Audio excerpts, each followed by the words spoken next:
I can't tell if you're bad faith or if you're just being incredibly fucking obtuse or dense. It's so hard for me to interpret this. Okay. Wow, hey, what's up? Nothing much. How you doing? I'm okay. A bit tired. And I just woke up, so yeah. Well, what's up, my dude? Oh, someone. Damn me. Oh, is my mic weird? No, I think that's just your just woke up voice. Are you sure? Okay. I'm pretty sure, yeah. Okay. Well, if so, I could here. I'm just gonna unplug just in case. Okay.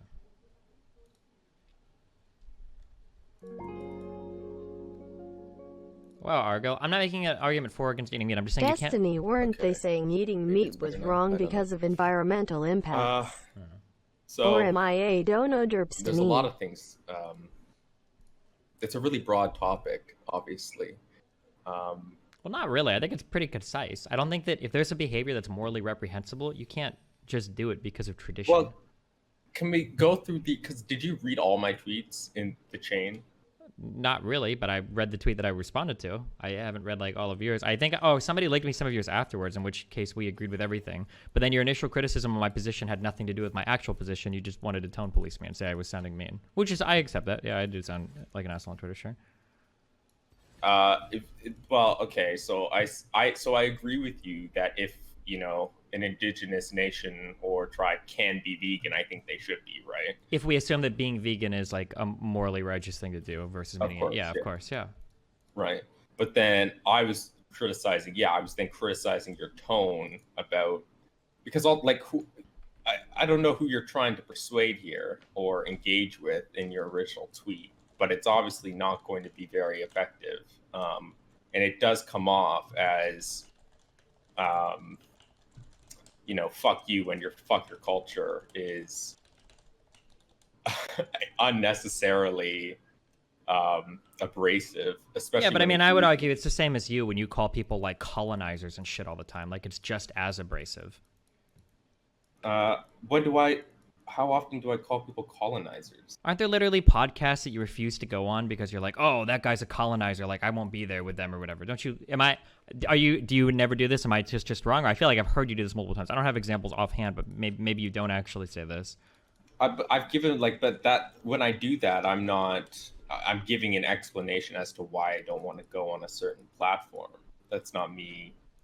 Like, if I were to seriously sit down or if I were to go on Twitter and try to convince people of a certain position relating to indigenous rights, I'm not just going to say, all white men, suck. And like, I try to seriously engage with the issue at hand, right? I mean, it's a very touchy subject, of course. Yeah, sure. If I was like in an argument with an indigenous person, then I might try to do something, sure. But like, I was responding to a pretty inflammatory tweet, and I responded with a pretty inflammatory tweet of my own. I think it's fair play. I don't remember. The original tweet was deleted. I don't even quite. Does anyone have or do you have a picture of what it was? Because I can't find it for some reason. I don't remember. The guy deleted his tweet or whatever. Liz posted one. Can you be more honest about how you've seen indigenous people and just tell us all what you really think of us? I would really appreciate that. Oh yeah, the guy is like implying that I'm racist or that I hate indigenous people because I'm saying that so the retweet that he was responding to, so somebody said, no, not all leftists should be vegans. A lot of leftists are indigenous. Some of us have strong traditions and cultures that are centered around eating meat. This is a horrible argument. So my quote tweet, my snarky response was, there were also indigenous cultures that were centered around slavery, but you do you, boss, right? It's a pretty snarky reply to a really fucking stupid tweet. What cultures were centered around slavery? Hold on. Wait. Hold on. I just want you to know that if you ask me what I interpret to be incredibly bad faith, fucking stupid questions, I'm gonna make fun of you so fucking hard, and I'm gonna roast the fuck out of you. Now, I'm asking you again: are you telling me that there were no widespread indigenous cultures across any of the Americas that utilized large forms of slavery or like ritual sacrifice or any other things that today we would consider like pretty derogatory? Is that the position you want to take? Hold on, no. It was a genuine question because I'm not. I think the Aztecs and the Mayans Hawaiians did, but I'll just say now, my knowledge about indigenous peoples is strictly confined really to northern United States and Canada. Sure. My understanding is that those groups, I don't think there were. Well, my understanding is that like subjugation of like other tribes of people and like murder and that kind of stuff was like not that uncommon between the different tribes. Now, this is the history that I got like in grade school and high school, so maybe this was like a whitewashed or not true version of it, but I'm pretty sure that there was like a lot of fighting back and forth between a lot of the different tribes that existed across the Americas. Well, at least in like Canada, the United States, it was post-contact where, British and French rulers, in a sense, convinced or manipulated a lot of these tribes to embrace something like slavery. But at least in Canada, slavery it wasn't the same type of slavery as and that sounds like I'm like downplaying the severity of it or whatnot, right? But the point was, for example, in Eastern Canada, Indigenous people, when they quote unquote took slaves, it was more what's the best way to put it? Basically, if a tribe or a nation lost a member of a family in a war, they would often go to the peoples who caused that loss of life and take them into their own and essentially adopt them into their own nation or tribe, but they would have the same status as everyone else. Right? Okay, I don't know enough about this. I'm just quoting off a wiki. I'm 99% sure you're wrong. We could come back and do like a visit over this. About Canada and United States? Yeah, the idea that there was no slavery and that all this is, I hate to fucking pull the anti-SJW card. I understand that Americans and Canadians and people, not just us, but everybody around the world will wash the fuck out of like indigenous cultures and say they're all savages and horrible people, blah, blah, blah. But this revisiting of them and trying to pretend that they all lived in peace and harmony and, had deer and fun. That you're making it sound like they took slaves, but they were like equal members of the tribe and all shit. I seriously doubt that. I specifically said in Canada and northern United States, and I know that for a fact, that kind of slavery was all that was involved. You were not in perpetual slavery. It wasn't intergenerational. You weren't, stuck just doing labor. You became a part of that nation or tribe and could gain full state. People would become chiefs of the tribe later on. That is how that functioned in the Eastern Woodlands nations. Sure, I'm just reading down the wiki. You can tell me if you disagree with this. Yeah, go ahead. Many Native American tribes practiced some form of slavery before the European introduction of African slavery into North America. Native American groups often enslaved Canadian and Northern United States. I've said that 3 times. Canadian and North. Okay, so many Native Americans. Maybe it was just all the ones in the South then. Is that? Yeah. So in South America and Mesopotamia, absolutely, there was a ton of they did ritual sacrifices. Okay, how is this even relating to our original argument at all? A broader point I want to talk about is that it's really unhealthy, I think, to talk about indigenous peoples as a whole. Because if you were to take, for example, a northern tribe, I don't disagree with this at all, of course. Right? So that is one of the issues I really want to draw attention to, because when we talk about, it's like saying because the Germans did slavery, therefore... No. Okay, hold on. I don't disagree with anything you're saying, but you do this as well. I did this because I was responding to a certain tweet. You did this in some of your responses to me. Like, of course, like, indigenous peoples are a massively different groups of people. I don't disagree, of course. Stuggle in chat. Incredibly diverse, right. And so my larger point is that when you're going to engage with these types of people and bring up something like because I don't know the specific background of the person that you were talking to, for example. I don't know where they're from or where they grew up, but I'm almost certain that they are not from a nation that was involved in ritual sacrifice. So I feel like those types of, I would say, inflammatory comments are not going to at all help. That's my goal. Isn't to be like a persuade whatever. I was just making fun of somebody that wrote some real dumb shit on Twitter. This wasn't like a rhetorically persuasive argument that I was putting out to have a maximal impact on convincing people to agree. But I was just making fun of what was a really stupid tweet. Yeah, I don't think that's a very good idea, especially on a topic like this. I feel like it's okay. We can agree to disagree, but like at the very least, like just like be honest about that. Be like, oh, I'm just here to tone police here. Like I don't actually disagree with anything you're saying. I just think you could be nicer about it. Like, okay, cool. But I mean, that's a legitimate criticism to have. Of course it is. Rhetoric is important. Sure. Right. And so I feel like that's a serious issue that you need to.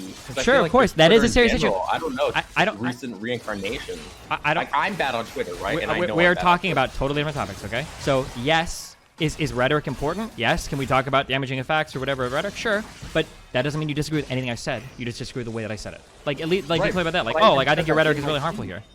I said that in my tweet. I think in a later one you did, yeah. No, in my original tweets as well. Chad, is he true or false? I'd have to go back and look. I'm pretty sure that in tweet chain, pull it up on stream right now if you want. Look, I'll send it to you. Look at my tweets. I ask you a genuine question in the first, and I say, however, if you can be vegan, agreed. My second and third one are literally about your tone. Literally in a row. So your first tweet is an absolutely fucking stupid response saying, what about people who need to eat meat to survive? This is the standard dipshit meat eater argument given to every single vegan in the world that you have to get through to get the actual conversation. So your first response, the first part of it, is stupid as fuck. Many indigenous... Whoa. What? It's a question about... It's not a question. It's a bad faith rhetorical trick that you're using. Because nobody honestly advocates that you should be vegan if it means starving to death in the plains, Rem. Do you understand that? True. Okay, I can't have this. I'm sorry. I can't tell if you're being real or not, or if you're just trying to like win brownie points. Do you honest to God believe that there are vegans that say that yeah, humans should die instead of eating if they have no access to like vegan food? Do you think that's a real position? Especially among native indigenous cultures, that has been a prevalent position. Absolutely. Show me. I challenge you to find me like one, and I'll give you time. I don't expect you to have this, but like one prominent vegan that's like, I think indigenous people should starve to death instead of eating meat. I would love to see those people. I guarantee you they don't exist, Rem. Like, not even Vegan Circle Jerk does this. This is like the most strawman meat eater like fascination of like a vegan or like meat eater strawman of like a vegan that has ever existed. It's just not true. No, but so okay, so if we don't disagree on the original point, right? So I'll try and find that for you because I've read. What is the original point?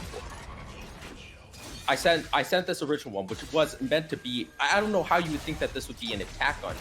I even say at the end, however, if you can be vegan, agreed. That's through the end of that first tweet. Sure. Okay, and then my second and third tweets are specifically about your tone, and then the other one that I sent out was also about your tone. Yeah, sure. I don't care about my tone on Twitter. I figured it would had to do more with the original tweet that I responded to. I didn't know we were just going to talk about like, are you mean on Twitter? Because I agree with that. But there's nothing to talk about there. I literally agree with you. Okay, wait. Then what are we talking about? You just want to talk about that I'm mean on Twitter? The way that you're engaging with the issue on Twitter. I'm not engaging with the issue. I'm engaging with an individual on Twitter that tweeted something really fucking stupid. That's my engagement. But that's not. But look at. You should know, as someone who has a big platform, that the way that you engage with a single individual, this person will then start to be associated with indigenous people as a whole. Then I want that. If people in my following see indigenous people use their culture or tradition as an excuse for abhorrent moral behavior, I think people should light the fuck up out of them, and I think they should make fun of them and bully them off the platform. I'm okay with that. I've already seen that already. Cool. That's great then. Good job. That's good. I'm happy for that then. So you acknowledge that you should engage perhaps less abrasively in sensitive topics like this? No, when people say really fucking stupid shit that's morally abhorrent, no, I'll engage with it in a pretty like derogatory way, of course.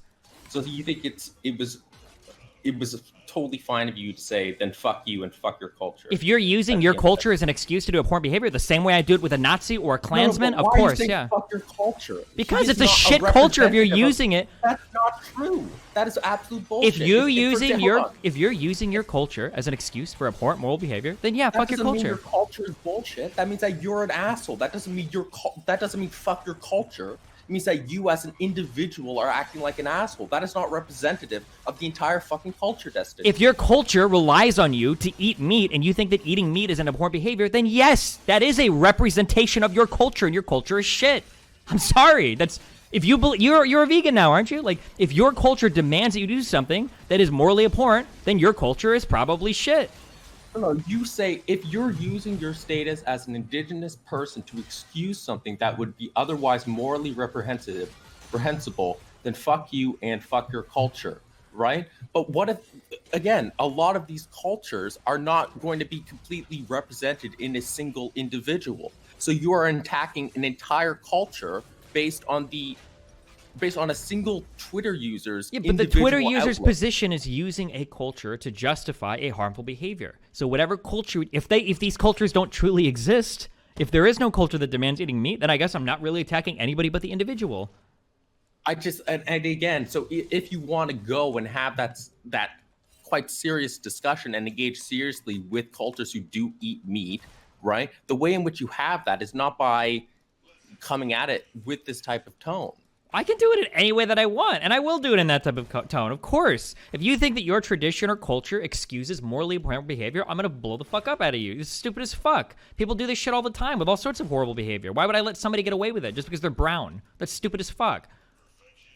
You know that I agree with you, but you should also know how this is going to come across to anyone who, like, if anyone who is from that certain marginalized group is going to read this, and they are going to see it as something that could be very easily called racist, right? And I know that your intentions here were not that, but I'm saying the way that you're coming at the issue is absolutely not the way that you should be doing it.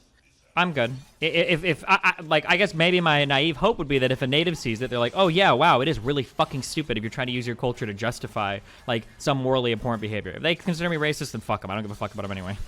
Fuck that. For someone who has been concerned about the way that they come across and the rhetoric that they use, or at least I thought in recent years. Yeah, I mean, I am a little bit, but in this case, when somebody's like, well, some cultures are going to be, have to do morally abhorrent behavior. Okay, well, fuck those cultures. Well, hold on, that might be racist. No, fuck that, dude. No, fuck. No, I mean, like, you can very clearly see the original tweet that I'm responding to. If you want to read into that, then I'm being racist. No, like, you're trying pretty hard to read into that. Like, I don't care. I don't know. I feel, I guess we'll just have to agree to disagree on so based on the people that I've talked to about the issue, it can often come across like you're just another, because if you look at the history of Indigenous people, and it's been a history of constant attempted conversion. Don't care.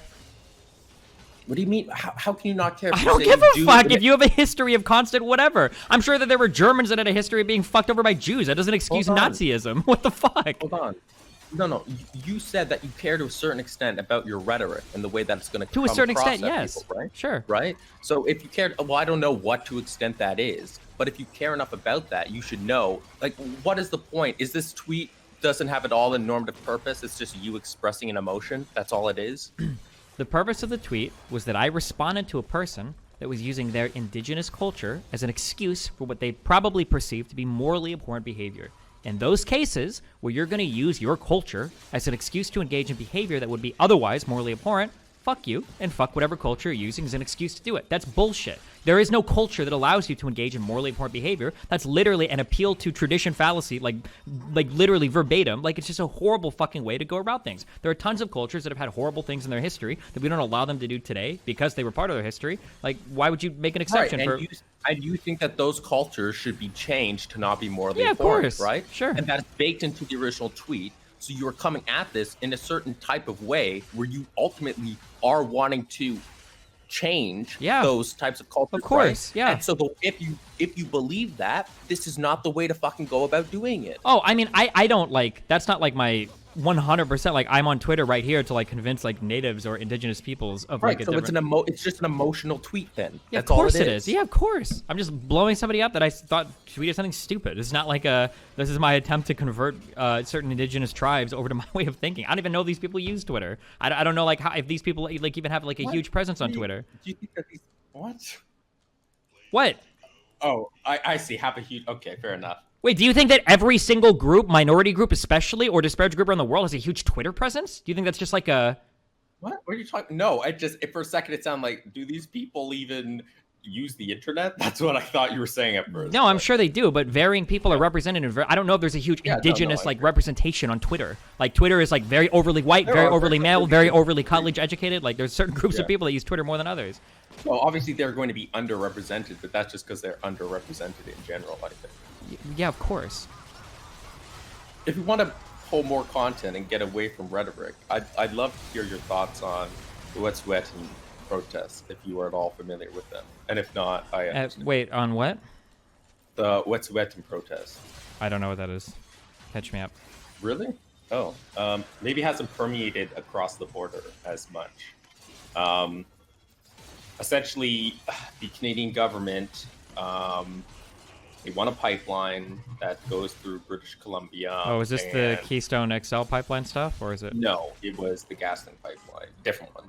Oh. Similar issues, though. Obviously, goes through Indigenous land, territorial land, and they need the consent of all First Nations group in order to do that. The banned nation of the Wet'suwet'en Nation, I think the majority of them agreed to it, but the traditional hereditary chiefs are against it. And so, as a result, a lot of the Wet'suwet'en Nation and a lot of other activists in Canada fighting for Indigenous rights, for a period of time, they were blocking railways in Northern Ontario. At one point, all passenger rail lines in Ontario had to be shut down because of the danger it posed. And the question is whether these people, whether the federal government and the RCMP, Royal Canadian Mounted Police, should come in and forcefully remove these people from their. Wait, I don't understand. It protest. sounded like most of the people agreed with moving. What do you mean? No. You said most of the natives agreed in like having the pipeline go through, or no? So there's a group of nations that form. It's not a confederacy, but it's basically a bunch of British Columbian bands that together needed to be consulted. And as far as I know, the majority of those bands agreed to the pipeline, but one, the Wet'suwet'en, didn't agree to that. Okay. And so, do you think, based on, well, if you don't have any knowledge on it, I'm not going to say you need. Wait, what would be the argument for allowing like a single tribe or person or whatever to overrule like all the other ones that are in favor of it? Well, they're not. I mean, they're individual nations. Okay. Like for example, if you're like trying to, totally stupid hypothetical, but if you're just trying to pipe like a pipeline through all of Europe, right? Just because Hungary and Czechia and Slovakia agree, doesn't mean that Poland, who doesn't agree, should be overruled. Well, that's why you have like confederations of nations that like use either multilateral trade agreements or blocks like the European Union to try to like pressure people into like coming online. Well, right? that's not how it works here. Why not? Because they're not a confederation. They're an individual nation. So. Okay, well, should they be a confederation then? Would that make things easier? I mean, it seems like you're Well, literally never going to get anything done ever if a single like person can just block an entire like group of people not a that are. single person. It's a whole nation, or a proportion of the nation, because there's no. What are the polling numbers that- on both sides? Well, how many people are in the one nation that's against it, and then how many people are collectively in favor of it? No, I think there would be more people collectively in favor of it than against. By like a But huge again, majority, these are or? but these are individual nations. It's like asking, well, I think that Poland and Hungary should join together to form a single nation. Okay, but like you keep saying individual nations, but that doesn't mean what you think it means, right? Like a single like nation in the European Union couldn't like completely stop everybody doing it. Generally, they agree with each other. I thought that isn't that. I don't know, but I thought that's totally true. That one nation in the European Union can veto a lot of. I mean, like actions. in like written rule generally possibly, but like in terms of like actual practice, like people will come together and they'll like try to like make concessions to each other and they'll try to agree on like certain things and whatnot, right? Like it's not just going to be one member state of the EU and they're one member on the commission being like, nope, we're not doing anything. Fuck you. This is never going to happen, right? Like people are going to work with each other to like make concessions and get stuff done, right? Right. Again, I don't know how comfortable I feel about the idea of forcefully, because that's what this would have to be. We would force a certain nation out of existence in a certain sense and conjoin them to another nation who might not share the culture, the government, the legal system that they do. I think that's incredibly dangerous. Well, all of you guys, I could be wrong, but I'm guessing that all of you share some system, right? Like, aren't you bound by some like Canadian laws in these, even in the Indigenous Peoples areas? Like, can they just murder and rape people for free on their land and be okay with it? No. Well, to be clear, there's no nation's government that allows for that. Sure, but I mean, like, within a theoretically, tribe by they default. couldn't, right? Like, the Canadian government would probably not be okay with that. I'm sure they're bound by something from the Canadian Right, government. by the Indian Act, which is true. There are Canadian federal laws that do apply within a reservation, right? But the issue is what laws apply, because there are a lot of things that the Indigenous people have the right to themselves to control. Like, it's a lot, and I think a lot of people that think that the Canadian government can just come in and do whatever the hell they want, and it's absolutely not true. It is true that there are certain federal criminal statutes that definitely apply within these reservations, but something like, they are still recognized as individual nations, and there are a lot of people that argue that it should actually be done under international law when negotiating. Like, for example, the Wet'suwet'en people refuse to meet with anyone but the prime minister to negotiate. What kind of pressure can other tribes use to bring this other tribe in line if they're all in favor of it? Is there any way they can do it, or can this one tribe literally just block every form of progress that they ever want and say fuck you to everybody else? And but this is the issue, because try to think about it from there, because I'm not saying that they are 100% in the right here, but I have sympathies, obviously. They have a piece of land in Canada. This is their traditional territorial land, okay? And now a federal government is coming in and saying, okay, well, we're going to shove a pipeline all through your land, right? And they are essentially supposed to just roll over and accept that. sure, but I mean, like, they have this land that they have because of Canada, right? Well, no. What do you mean? Like, I imagine that they're probably defended by Canada's military. I imagine they don't have, like, a standing military they of have their own. I independent imagine... military. What? Most nations have their own independent police force and military. So if Canada was just like, well, fuck these guys, we're not going to protect them or do anything, you think they'd be totally fine on their own? I think a lot of nations already do that. A lot of nations do not at all respect the Canadian government. They completely reject that they are part of Canada. So there are Absolutely. Invasions right now happening on a daily basis. What are you talking about? No one. What is I'm going to saying come is, and okay, so hold invade. on. Yeah. So you're presenting this weird argument that these are like a First Nations people, their own independent nation, blah, blah, blah, blah, blah. They're not like completely 100% independent. I'm sure that they get a lot of benefits from being within Canadian borders. I'm almost positive that that's true without knowing anything about it. I'm sure that if they don't have any type of federal subsidies, which they probably get some type of tax something from the government. A lot of nations, like the Inuit people, are completely self-sufficient. They do what they have been doing for hundreds and hundreds of years. So these like First Peoples, whatever, Indigenous peoples in Canada, they don't get any type of cash back from the government. They don't get any type of subsidies or any preferential treatment whatsoever. No. I mean, if they are going to be offered subsidies, they will take it. But that is ultimately because they have no other option because of the Canadian federal government. Okay, and so the position that they've been forced into. But I think a lot of nations would readily, if they were to be recognized internationally as their own independent micronation or something similar along those lines, would absolutely take that if they could. Sure. So if Canada is allowing In these fact, I know nations to many exist, people. right, to the detriment of Canada, right? Because Canada could just probably, I imagine, pretty easily just roll over these tribes and take the land for themselves. They're allowing them to exist. They would be allowed to, right? Under international law. Maybe, sure. But like Canada is allowing these people to exist there peacefully. They I don't like the allowing them to. I mean, because if Canada wanted to, they could probably shit down the throat of every single what you're Indigenous saying, tribe yeah. and take them over and then purpose the land Yeah, for themselves. yeah. That's my guess, Yeah. right? So Canada allows them to do it. They don't fuck with them or anything. I hope, aside well, they from do like, fuck with them in many ways. sure, but like they don't like take over lands or whatever. Pipe through there.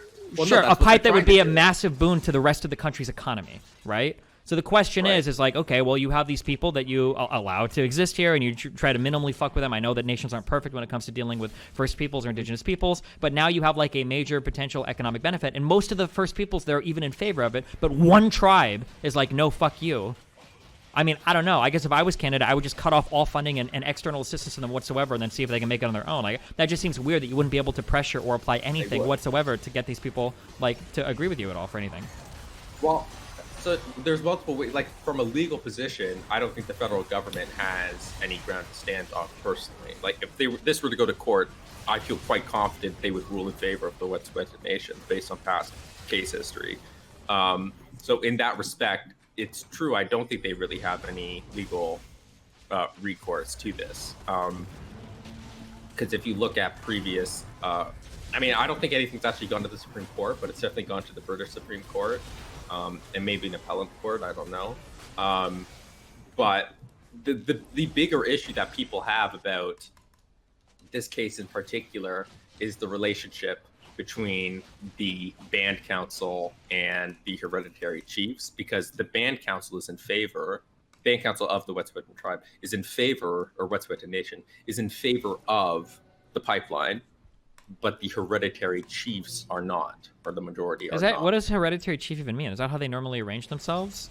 Yeah, that is the traditional form of governance that existed prior to the Indian Act, which was a piece of Canadian federal legislation that forcibly imposed upon these native groups a form of governance, as well as restricting their ritual ceremonies that were not, by the way, violent. They were forced to speak English. They weren't allowed to speak in their own languages in a lot of cases.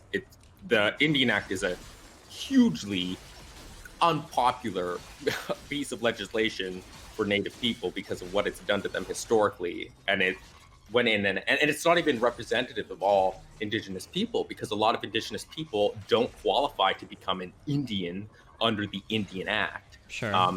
Yeah, it sounds like Canada's fucked itself in a corner. If I ran these countries, I would take over all native land and just say you're part of the country now. That's what I would do, because this is too I don't know. Like, it seems like people. What? Yeah, fuck that shit. Whoa. Why would I have like sovereign states existing within my own country that I pay to defend, that I give taxes? Fuck that shit. Like, we're supposed to be melting pot cultures. Then we'll roll them into the country, and they can join everybody else, and then we'll figure it out that way. I think it would be way better. Make Puerto Rico a state, make all the native tribes part of the country, and then everything can be sorted out so much easier like that. Fuck that. I don't think that you should be giving like complete sovereignty inside your own borders in a way that can fuck over like your own people, like because like some other sovereign nation that doesn't even really exist inside of your country is like trying to have a say in something. Fuck that. I would just roll them all into the country. That's what I would do. But, I mean, if you're trying to have it both ways, like you want them to be independent, but you also want to be able to bully them into pipelines and shit, it seems really difficult to do that, in my opinion. I don't know how Canada would balance that out. Because, like, obviously, if they're trying to respect these people's autonomy, then they can't force things on them. But when massive economic opportunity comes their way, they probably don't want to, like, bend over and say, like, oh, well, here's your autonomy, which is obviously the problem right now. So I don't know what the solution is when you're trying to run it this way, I guess. Oh, wow. There's a lot to... you came out swinging real fucking hard there. Wow, a lot to tackle. I was not expecting that. I'm not gonna lie. I mean, that is basically colonialism.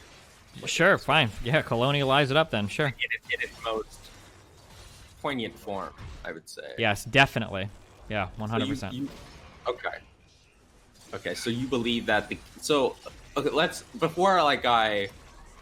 let's really get into the nitty-gritty here. So you take over their lands, okay, and then what?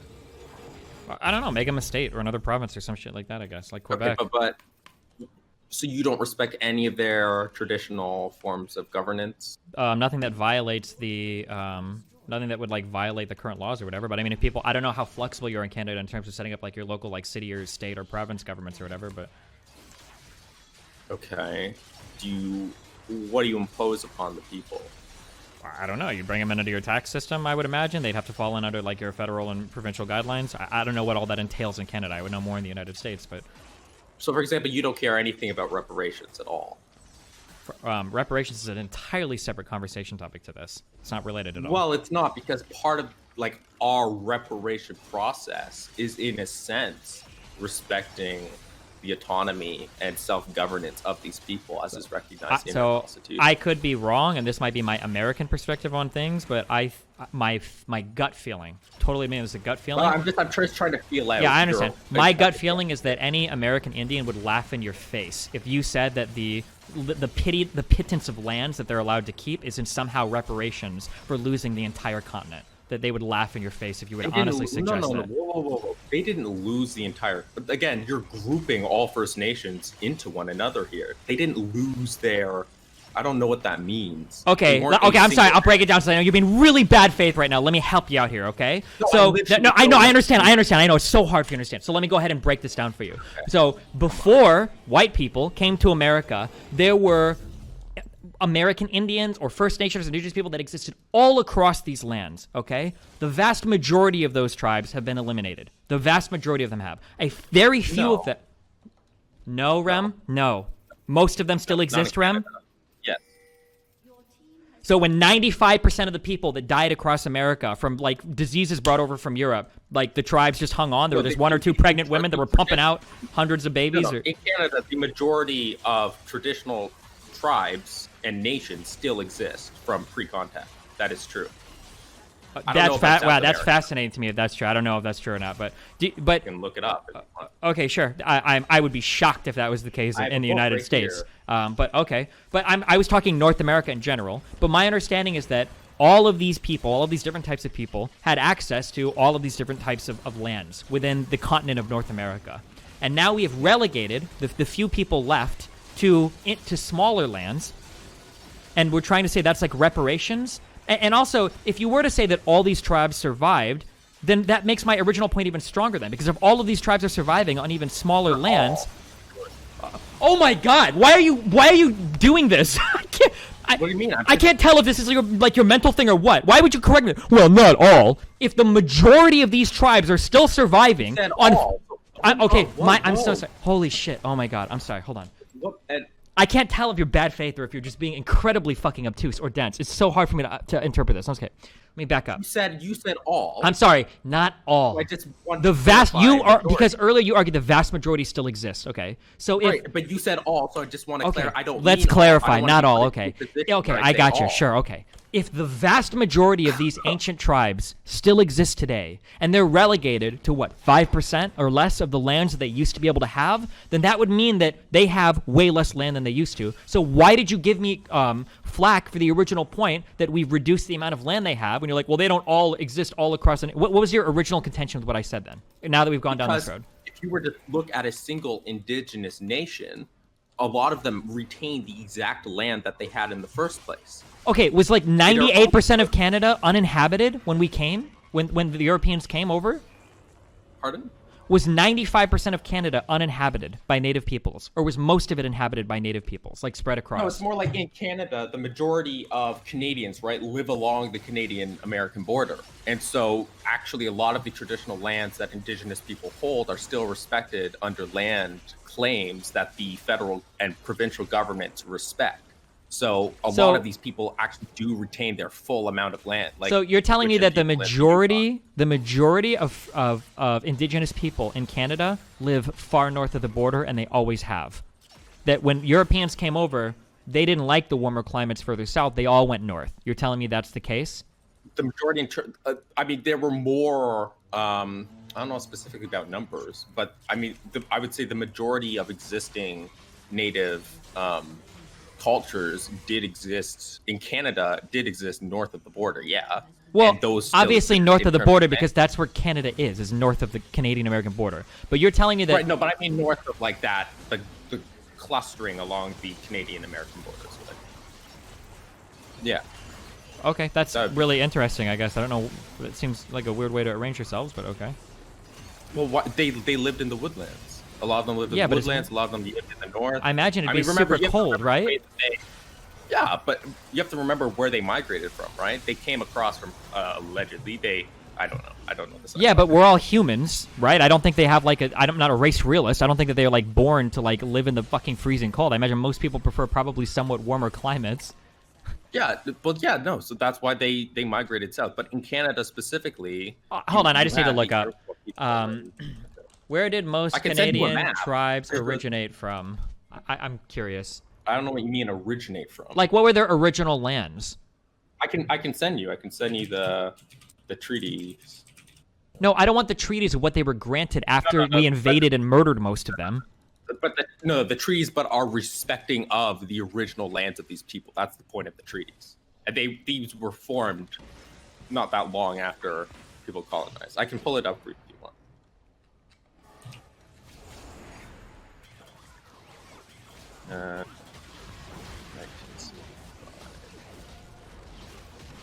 The border is probably... Oh, God. Guys, I'm so bad with maps. This is probably the U.S.-Canadian border is where my mouse is going. It's along, like, the Great Lakes and shit, right?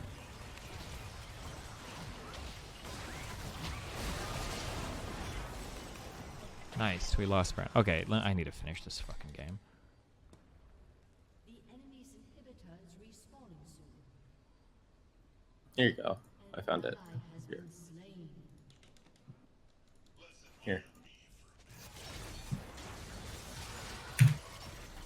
heal? Oh, they're trying to get away from this guy.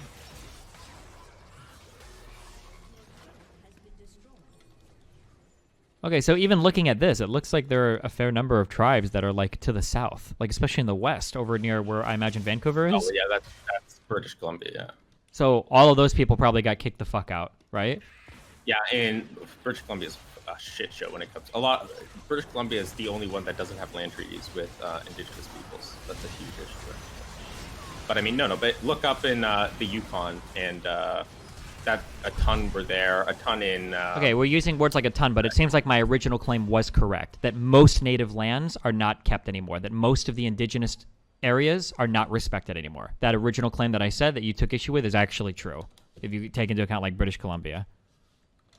Yeah, I would concede that point because I forgot how many small nations there are in Western British Columbia. So in the beginning, the very beginning thing before we went off on this tangent, when I said saying that we're giving them quote-unquote reparations by allowing a few of them to live in a few lands that are the shitty areas up north that are super fucking cold that nobody wants to live in is probably a pretty dumb way to look at reparations. So I stand by that original comment.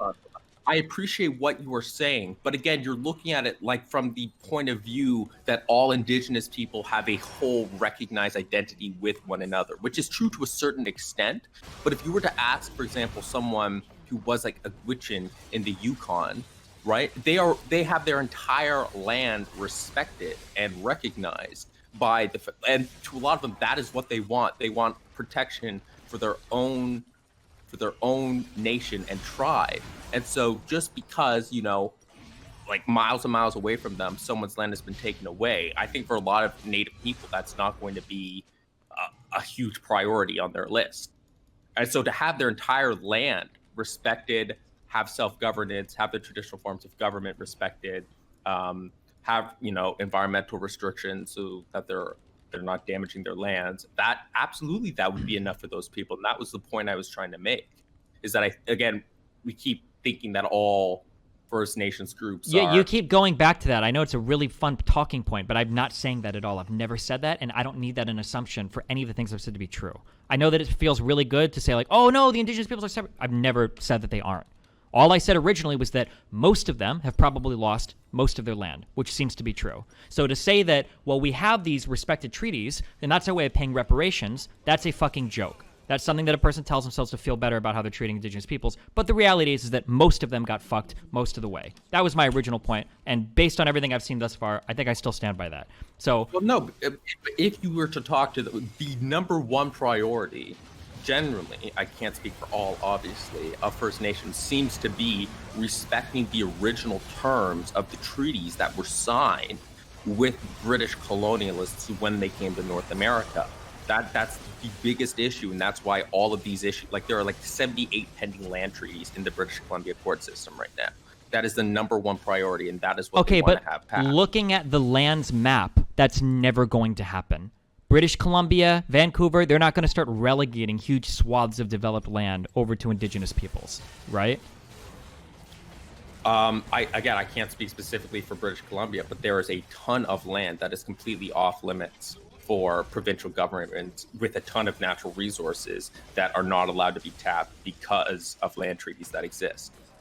That is absolutely the case. Oh, okay. Well, yeah. Well, that sounds stupid as fuck to me. I wouldn't do that if I was running a country. Well, I know it sounds stupid as fuck because you want to just make them roll over and. Yeah, because if I'm going through the trouble of upkeeping a nation and surviving and existing and taking care of my citizens, I'm not going to leave a ton of untapped resources while my people fucking suffer and die because I can't access them. Of course not. I would take care of the people within my borders, and I would, 100%. I would force these people to come and be a part of our nation. We can take care of them too. We got love for everybody over in the Americas. Yeah, but do you know how that has happened historically in Canada? Probably pretty. I imagine if it's the same as the United States, probably pretty fucking poorly. I would imagine. Yeah. Residential schools and like,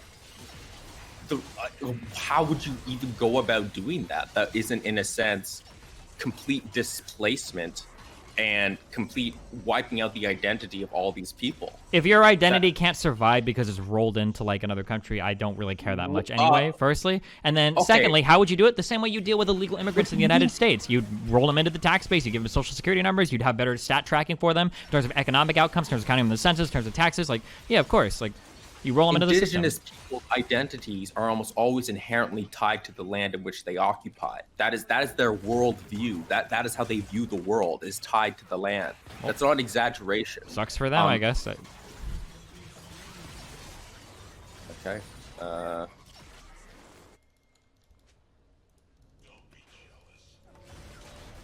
Yeah, I don't know what to say, really. I didn't expect you to...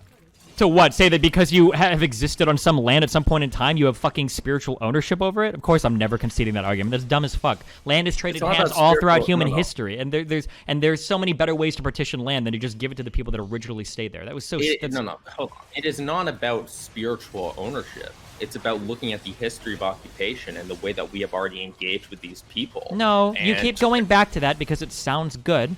Okay, but it sounds good. It sounds good because you're trying to make it sound like there's no other possible way that we could approach like indigenous peoples. And it's always going to be. Your solution is to literally wipe them off the face of the map. If you think that rolling them into the country means wiping them off the face of the map, like you said that you're basically wiping away their identity because their identity is tied to the land. And you said, well, yeah, I guess if that's sure, if that's the way that their identity exists, then I guess it would be sure. Yeah, that is how. So okay, sure. So your only solution is to wipe away their identity and wipe away their culture. If their only means of existence is to hold on to some like land, then yeah, it would be, yeah. So okay, so your solution here is to literally wipe away the culture. That is. Yeah, if your whole culture is your land, yeah, 100%, yep. Okay, and you don't think that there could be other alternatives here, for example, where, we could just use, like, for example, with the pipeline, right? You could divert away from the Wet'suwet'en lands. It would cost more money, yes, but you would be respecting the traditional lands of these peoples. Why do you think that that is an absurd request? If it's going to cause great economic harm to my country, I don't know if I'd want to respect those lands. Economic harm to what extent? If you want to build a massive pipeline that's going to be a huge job driver and help you export more goods and services and like make your tax base healthier and everything in your country, then you're suffering a harm. I mean, as it stands right now, the pipeline's not going to get built at all. Okay. Right? So do you not think that maybe it would have been a better idea in the first place to just work with the nations that would agree to work with you and go around the traditional government? Like, I don't know if it always works like that. Building pipelines is pretty complicated. I don't know if you can just go around or build it in any particular place. No, it would obviously be tremendously more expensive, right? No, I recognize that. No, not just more expensive. I don't know if it's always possible. There might be safety considerations that are taken into account. There might be environmental harms that could happen if you build it in a different way. Like, there's a lot of different committees that are involved in setting these types of things up. I know specifically with the GasLink pipeline, there were alternatives that were drafted up that would be plausible. I don't know about other pipelines specifically, but I know with the GasLink one, there were other alternatives that could have been. And then what do you do if you? What do you do if you run into other tribes there then that don't want it to go through? Right, well, if ultimately my position is if they don't want it to go through, then fuck, there you go. Like, that's fine. This idea that we have to be at max, because it's not like people are going to die if we don't get the GasLink pipeline built, right? There are other methods of creating jobs and boosting our economy that doesn't rely on going through native people's lands. Yeah, but you're talking about, you have a group of people that are basically actively working against like the interests of the rest of your countrymen. That seems so bizarre to me. Going against, but what do you mean going against the interests? You can figure that one out. Talk me through it, Rem. I can't believe that you're asking me that. So I'll ask you to talk me through what you think I mean when I say that. Well, no, because for example, my interests would be like there are a lot of Canadians that would support the Wet'suwet'en Nation. I would say the majority probably don't, right? The majority ultimately want cheaper gas, more exports, more jobs, more funding for your healthcare. Yeah, probably the majority of Canadians are probably in favor of that, I would imagine. But there are also many Canadians that are in favor of, shifting away from fossil fuels and natural gas and going towards, greener Yeah, but I doubt energy. many of them are willing to give up their air conditioners and heaters right now for it. So we're probably on fossil fuels until these other alternative energy sources get worked out. Right. Okay. Yeah. So fair enough. And I agree that to a large extent there will have to be, sacrifices that have to be made by the average individual. But if we then look again, we look at the history of the relationship between colonists and the native peoples, I think that there are certain sacrifices that we ought to make so that we can, in a sense, get back on the same playing field as these individuals. I think you're looking at the thing is these sacrifices don't help.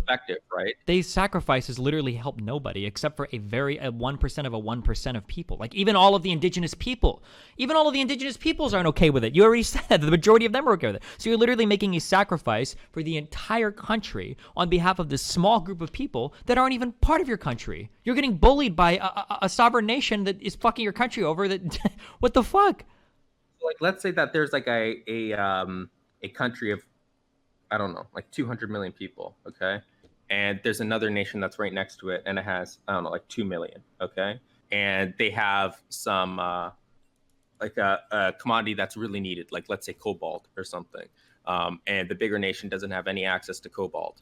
And they say, hey, can we set up a trade agreement with you so that we can get some of your cobalt? And they say, no, we have traditions that say that we're not allowed to mine the cobalt. Somebody's getting invaded. 100%. Okay. Oh, you can steal it too. You don't have to invade him. Yeah, Well, no, I like this fantastical argument that you can just sit here with nothing to defend yourself with nothing, like, and demand other nations give you respect and treat you well and protect you and provide for all of your funding and all that shit while you fuck the rest of the country over by cutting off access to vital resources. I don't buy that. Like maybe on some like very esoteric, like philosophical level, we can say like, oh, well, this is the morally blah, blah, blah. But when you have people that are like out of work, especially coming out of like this historic levels of like unemployment and shit over this COVID-19 stuff, when you've got threats like global warming and everything, you're going to be shipping the oil that you need now from other countries across the ocean. When you've got people in other countries that are probably suffering more because they get their oil in less good ways than maybe you would in Canada, and you're just making this argument, well, I have a spiritual attachment to the land. Nah, fuck off. I don't buy that shit. Like there's real material harm that is being done to people that won't have access to the economic opportunities that this type of stuff will provide. And I don't think that the idea that you spiritually identify with your land is a good enough reason to keep people from having access to that. I think it might, like, I think this is a question of what we value. I think that you value something that I necessarily don't value as much. Okay. I think autonomy is something that is inherently valuable and deeply important, and I think the complete removal of everybody's autonomy of a single group. You disagree with that. You don't agree with that. How do I not agree with that? If you think that autonomy is important, then you would be siding with the democratically elected chiefs rather than the ones that are there by monarch. You're literally siding with the genetically inherited tribal people right now rather than the democratic votes of most of the indigenous people. So how can you say you're in favor of autonomy when you're allowing that one tribe to revoke the autonomy of all the other indigenous peoples that are in favor of the pipeline? Because the autonomy of the peoples respect the hereditary chiefs. Again, is this how you feel when I say? Is this how you feel when I say altruism actually comes from enlightened self-interest? I think I just got it, Rem. I think you just showed me how fucking annoying that argument is. Talk what? I don't know what you mean by that. I don't either. Okay, hit us up. What's your final meme? Go. But no, specifically about the, like, you can't, if you want to forcefully impose democratic rule and a democratic form of government upon a people, that is not respecting their autonomy if they don't want it. Why, if most of them don't want it, why wouldn't they just democratically elect themselves to go back to genetic chiefs? Because you can't. Under they can't. Canadian Why couldn't statute. they? Can't just keep voting for the next in line? The Indian Act has forcefully imposed upon every single nation that they have to have elected band chiefs. Yeah, but why can't they just elect the next person in line, the next in succession? A lot of them do. A lot of them do exactly that, and Wet'suwet'en, and a lot of them often are like that. But there's a divorce in nations because not everybody who's able to vote and partake in those types of elections, that doesn't encompass all people of that nation. Okay, wait. If a lot of the people, so when you use these, I don't like to call them weasel words, but you keep saying like a lot. I don't know if that means 5% or 95%. When you say a lot, so if a lot of these people, whatever that means, are electing genetic chiefs, and these genetic chiefs are still in favor of the pipeline, then it seems like even the people that spiritually identify with the land are okay with having a pipeline go through it. Well, no, I was referring in general to native groups. A lot of native groups, basically, they have completely collapsed the two systems upon each other, so that hereditary chiefs are now identical with the democratically elected band councils, and that there's no distinction. But some of them have made it so that they are sort of middlemen to the hereditary chiefs. It depends on the specific nation that you're discussing. The relationship between the band councils and the hereditary form of government, or whatever form of government exists in a tribe, differs depending on what you're looking at, which is what my point was. And with the Wet'suwet'en specifically, historically, it is the hereditary chiefs who have been seen as the will of the people and as the If form that's of government true, that then actually represents the democratically, people. why wouldn't all of them just keep voting for hereditary chief? It's always interesting to me when countries make the No, argument, this is because- what the people would want I anyway, just but want then as soon as directly to that. democracy comes in, people are like, okay, hold on, we're voting for some No, way I different just shit. want directly to that. It's because the role of the band council served a different function for them. They were seen more as far as I know, they were seen as middlemen as opposed to actually representatives of those peoples, right? So they don't recognize the function that the Canadian government originally intended for them when they set out the Indian Act in the early 20th century. They serve a different purpose, and that's why I said it depends on the specific tribe, right, or nation. They have different functions depending on what you're looking at. So, and I think if you look at the cases that involve the Wet'suwet'ens specifically, there have been cases where the Crown even recognized, like I think at Delgamuukw, which was a tribe that went to the British Columbia Supreme Court, as far as I know, they essentially recognized the hereditary form of government for the Wet'suwet'ens, because or recognize the Wet'suwet'en hereditary chiefs as the primary form of governance for those people. So we have legal precedent to believe that the hereditary chiefs are representative of the people, as well as a general historical, if we look at the way that they've elected their band councils in the past, to believe that these hereditary chiefs are representative of the people. Maybe that has changed in the past, years or so. But again, I don't know of any polling. That's the issue. There's no polling done. Because ultimately, if the majority of people want to abandon the hereditary chief system and go in favor of a democratically elected one, then absolutely, I would be, in favor of that. But as it stands right now, there are a lot of Indigenous nations and cultures that do not want to embrace a democratic system. That is Okay, not, I think rhetorically and to force that speaking, upon them, yeah. that is not respecting their autonomy. Sure, which I is think my point. rhetorically speaking, if you're going to tone police me, I think that when you come to do these arguments, I think that you need to ban the word "a lot" from your vocabulary, because like every single argument you've made has rested upon what "a lot" means, and I can't respond to any of it. So we need to, like, a lot of First Nationers actually really respect their patriarchal lineage or whatever. If you were to say that, if that "a lot" was like 2%, this argument would be way different than if that "a lot" was 25%, and it'd be way different than if it was like 95%. It absolutely matters. If 4% of all these tribes want their like patriarchal lineage to be respected, and like 96% are like, yo, can we just do shit democratically? It works better. Fuck this shit. Like, let's just do that and then move forward that way. No, but again, we're not treating all Indigenous. The Canadian government is not passing legislation about the way that we should be governing us. Like that. That's not how they do it on an individual basis. Okay. So I don't understand your point. I don't even know what point we're arguing. Your point was that, wait, hold on.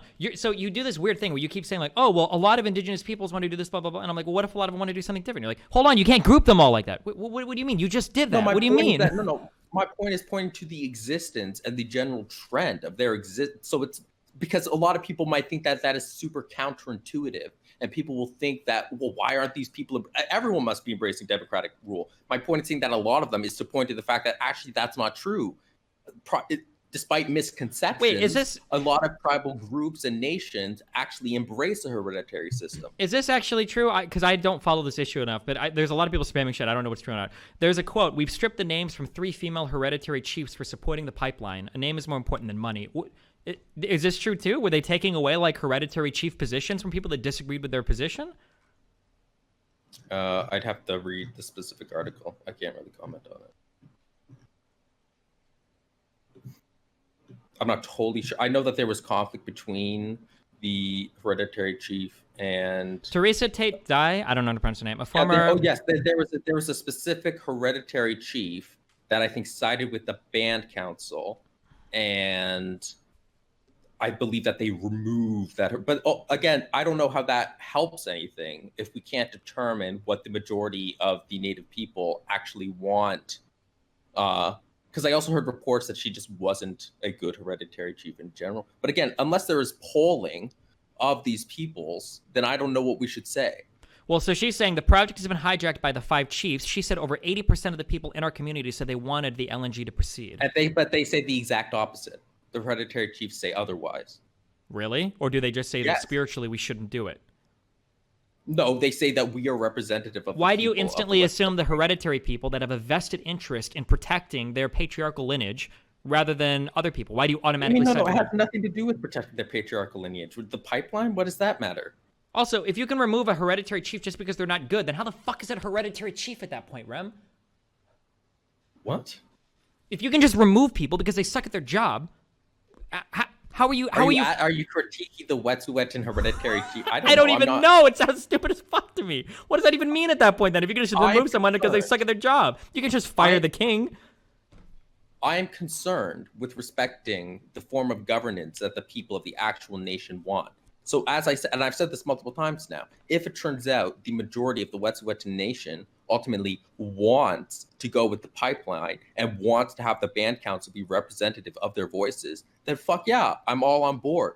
But that is not the picture that has been painted to me based on what I've read on the topic. And there are a lot of conflicting Stop saying reports. A lot.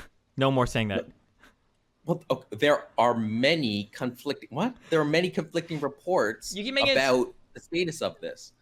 You keep making it sound like there are like all these groups of people, but I don't know if I'm really curious what the numbers are now, because I feel like neither of us have any idea. There must be people that have a general understanding of what the will of the tribes are. That must be a thing.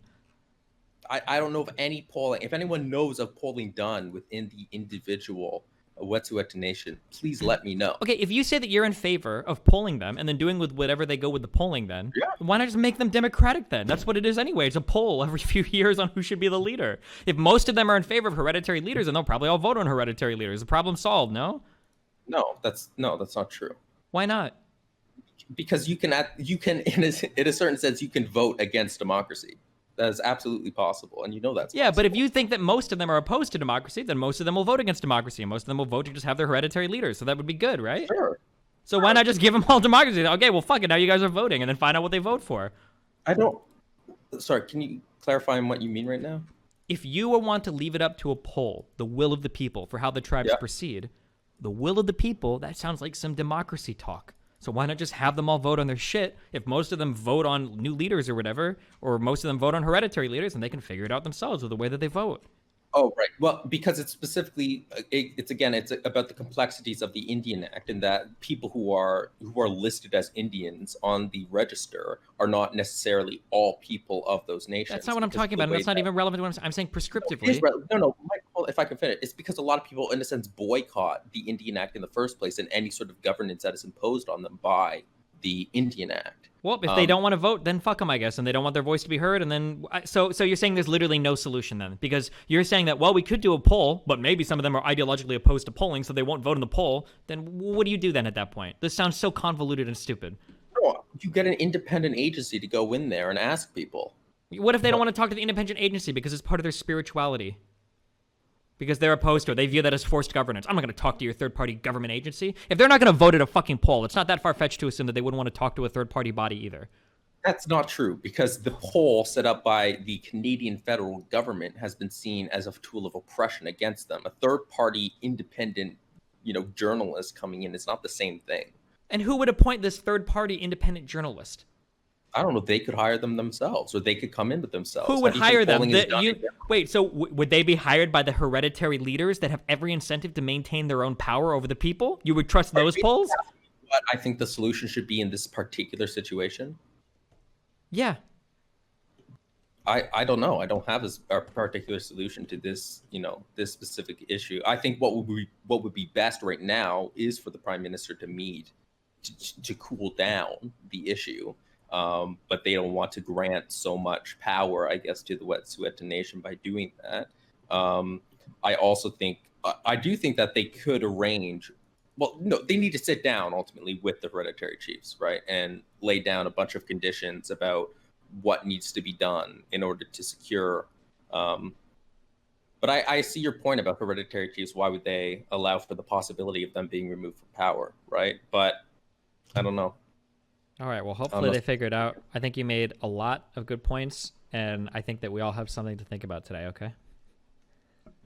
Well, yeah, I'm still a bit like that you are just hardcore colonialist. So I'd like to discuss that more with you at some point. Well, I don't wait. What is there to discuss? If I have, specifically about, if you come at this from a hardcore utilitarian perspective. Sure, right? if I have a country, and within the borders of my country, there exists some small sovereign thing that literally only exists because I allow them to, and the existence of them is detrimental to all the rest of the people in my country, I feel like I have an obligation to my fellow countrymen to do something about that. So again, as someone who values the autonomy of people and values the autonomy of Indigenous people, I would say that ultimately just because the population's lives are going to be a certain amount better because of a pipeline being created, I don't think that is worth it in the face of wiping out the identity of an entire group of Indigenous people. Okay. And that's where you and I disagree, and I think we should continue that conversation at some point. Sure. Okay. All right. Have a good day. I love you, Rim. Also, I have no control over who closes or uncloses certain threads about you. I talked to Harton and RTB earlier about it. They said that they've deleted a lot, but that like a lot of them were overwhelmingly negative too. But they just try to keep down the spam from like stuff posted about Vosh or you and my subreddit, like because people sometimes start posting like every little tweet. But that's what I talked to them. I'll keep an eye on it though. Okay. Oh, okay. Yeah. No. Well, I saw him in DGG, and I was gonna PM him today, but I think it was mostly just miscommunication. So that's fine. All right. All right. Be careful, buddy. Okay. Bye. Bye. Until our next Twitter fight. I want credit for Joshua, okay? I want to say that I ended his campaign run. Please, let me have this, guys.